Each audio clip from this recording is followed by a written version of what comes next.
An arm's length from desire, the African folktale that redefines intimacy. What if I told you that the most powerful love stories aren't made of touch, but of everything that happens just before? In the kingdom of Fra Bianco, where the skies burn gold and the air itself carries song, love was not merely a feeling, it was a ritual, and the most whispered about ritual of all. The story of the calabash and the champion's whisper. Princess Juliana, the daughter of fire and silk, raised behind the rose-stone walls of the Golden Palace, and Kofi, warrior carved by the gods, undefeated in the arena, feared by men, and secretly, utterly unready for the trembling nuance of love. Their wedding day shook the earth. Drums like thunder, colors swirling like the spirits of ancestors themselves had come to dance. But their union came with a cruel blessing from the old ways. No touch, no kiss, not even a brush of fingers until the gods themselves permitted, and, worse still, a sacred curse. If Kofi even once shared a private moment of love with another woman before Juliana, their first night together would become his last. Death, not desire, would take him.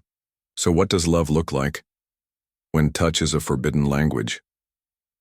The house of first light waited, Nkuto Nsua, a sacred chamber of starlit reed walls and scented air, where newlyweds went not to consummate their love, but to discover it.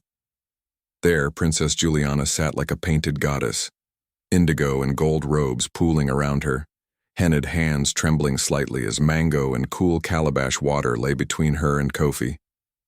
And Kofi? The lion of the arena stood like a mountain, too afraid to crumble, not at war, not at risk, but at the mercy of one woman's smile. The drums outside scream joy, he said, but this silence, it's louder. Juliana smiled with the quiet strength only queens in the making possess. Then let's fill the silence, my champion. Not with touch, but with something deeper. And with that, the most intimate battle began. One not of blows or pain, but of withheld longing, shared glances and whispered truths.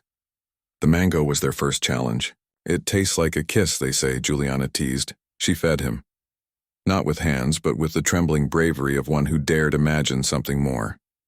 He returned the gesture, fruit to lips, eyes locked, distance still intact. Then came the water. Not just any water, but calabash water, said to remember the skin it longs for. She traced it down her arm, letting droplets glisten like secrets in the moonlight. Kofi? He dared a flick, sending his droplets sailing across the sacred gap, and, in that soft spray, Juliana gasped, not in fear, but in wonder. It tickles, she whispered, like butterfly wings.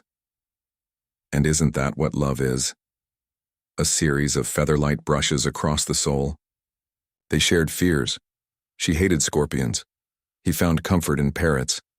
He recited a poem about the curve of her neck. She sang him lullabies older than the stars.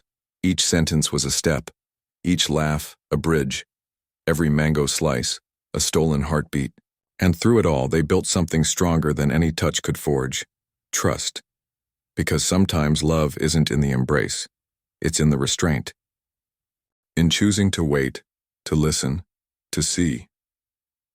By dawn, they had not broken tradition, but rewritten its meaning. Juliana reached toward the calabash, eyes sparkling with the sunrise.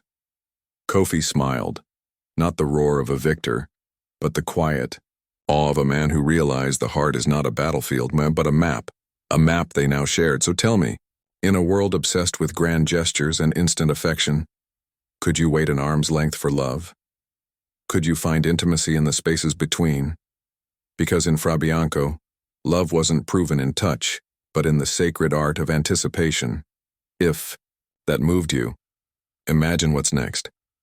Subscribe for more cinematic African folklore and untold love, power, and magic legends.